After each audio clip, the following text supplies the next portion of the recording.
હા મેમ હવે તે ટાઈટ સિક્યુરિટીમાં સેવિયર સર કે ઓપરેશન થિયેટર લઈ જાય છે પહેલે let me do the last minute checkup okay doctor.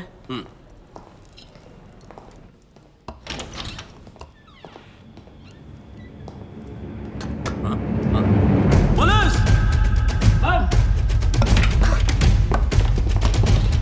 What happened, doctor? सेवा फ्लोरिन एनेस्थेटिक स्प्रे बार जल्दी जाके देखा, जल्दी जा, जल्दी करा. एजा से केहू पेशेंट के लेके गेल हाँ बा. मैडम, ट्रॉली में देखो डॉक्टर भी Come रहे. on, hurry up.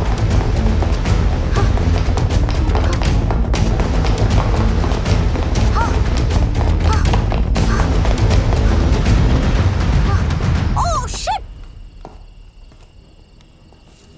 तो सीवी मिसिंग बाड़े केहू उनका के एजा से किडनैप कर लेले बाड़े. सर, डॉक्टर सेवी मिसिंग है. What?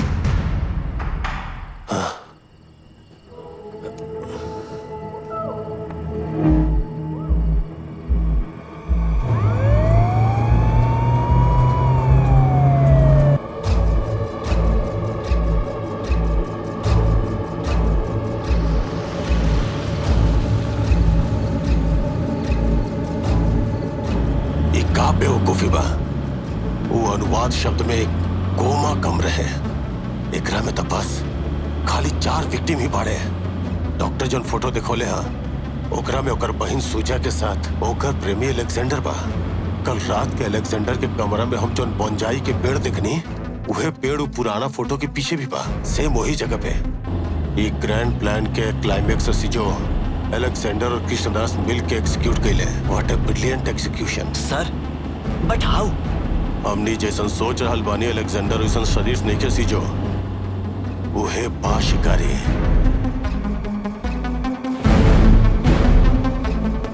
ठीक अलेक्जेंडर के जैसन दिखे वाला एक और साथी के रूप में कृष्णदास जगरा ढूंढ रहल बा ओकर मिले के मिलियन पॉसिबिलिटी बा. ता एक एगो कंक्लूजन बा. अलेक्जेंडर दुबई नहीं के गइल पक्का. ओकर हम शकल अलेक्जेंडर गइल बा.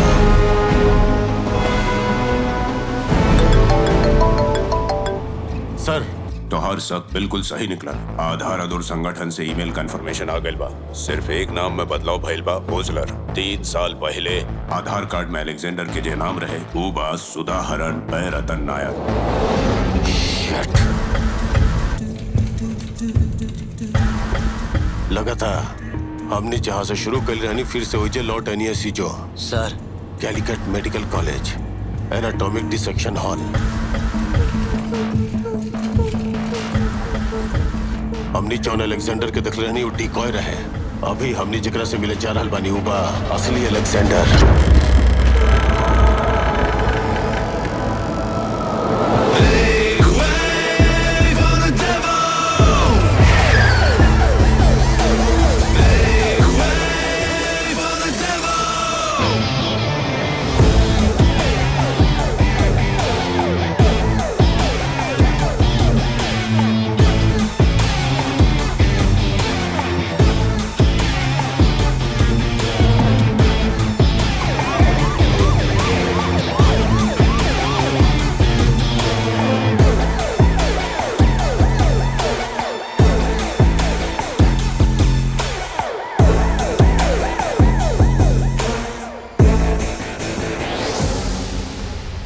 सेवी का तोरा के अब भी याद बा ये डिसेक्शन हॉल में बकरा के बदला में फॉर्मोलिन के हमार शरीर में चिपका के हमार जिंदगी के जे डिसेक्ट कैल गए. सेम फॉल्ट तू लोग शुरू कैल और हम खत्म कैनी. Here we are at it again. सेवी सेम नंबर 11 स्कल.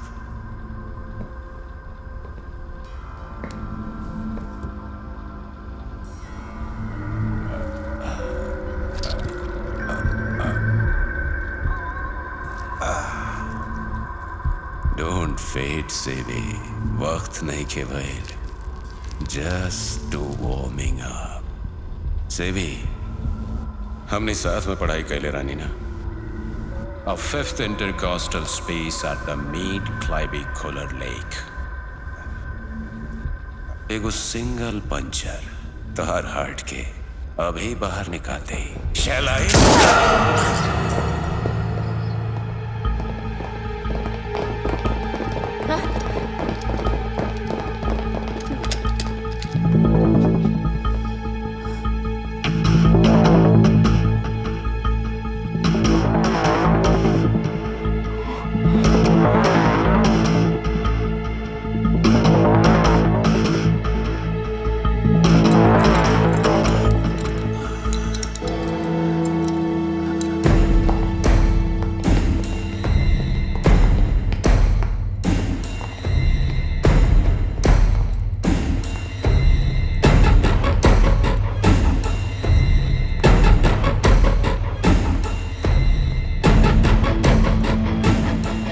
वो हमनी के साथ छोड़ देले, लेकिन कबो कबो हमनी के भगवान आ जावे ने साथ देवे।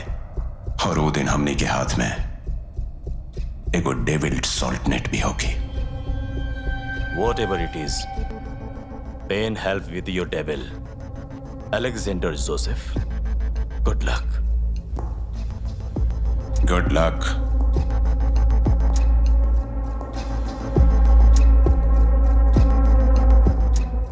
Thank you for saving my life, Osler. आप तो मरे वाला में से एगो रानी ना doctor. I am so sorry that you are still alive. But I am so sorry that you are disappointed.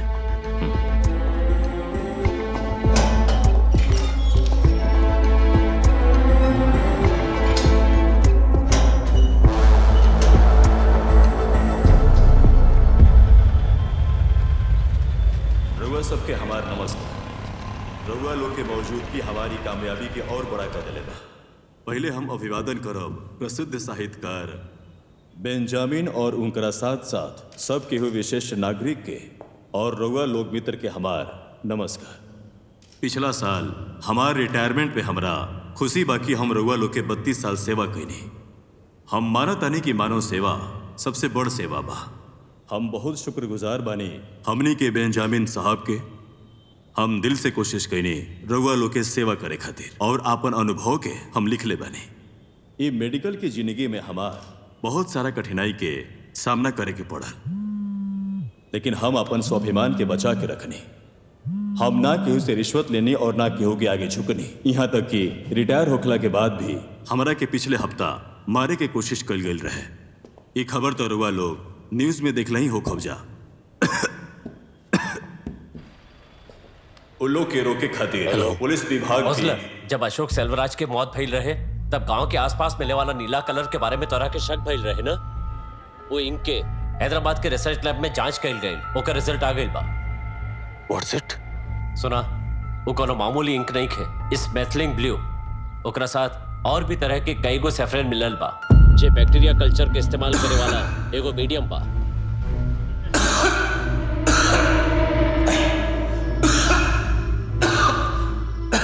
What do you मीन?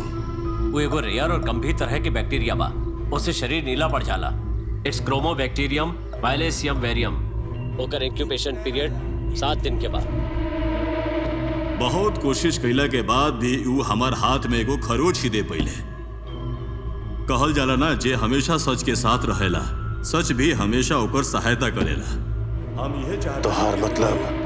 ये बैक्टीरिया शरीर में प्रवेश कर गई तो 7वां दिन ओकर लक्षण दिखाई दिहल शुरू हो जाला और प्रभावित व्यक्ति के मायोकार्डियक अरेस्ट या सडन कार्डियक अरेस्ट होगी। डॉक्टर सेवी पुन्नू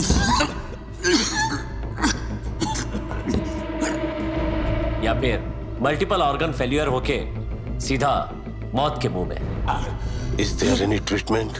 नो Osler, there is no cure और वैक्सीनेशन। ये 100% मौत देवे वाला एगो यूनिक बैक्टीरिया बा। एक बार शरीर के अंदर प्रवेश कर गई तो बहुत जल्दी मल्टीप्लाई कर लेगी और शरीर के अंदर के हर एक भाग के नष्ट कर देगी। मौत निश्चित बा।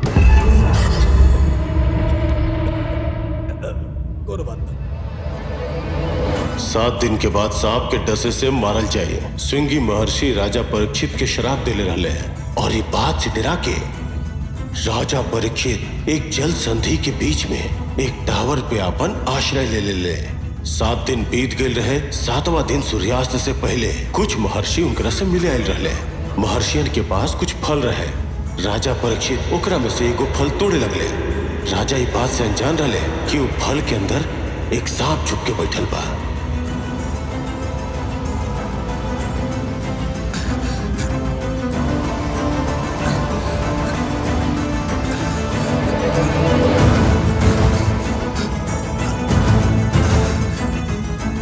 तोहार भगवान के इंसान भले ही हमने के साथ ना होके, साथ छूट गई होगी, लेकिन एकरा बाद भी कबो कबो हमने के भगवान आ जावेले। और वो दिन हमने के हाथ में एगो डेविल सॉल्ट नेट भी होगी।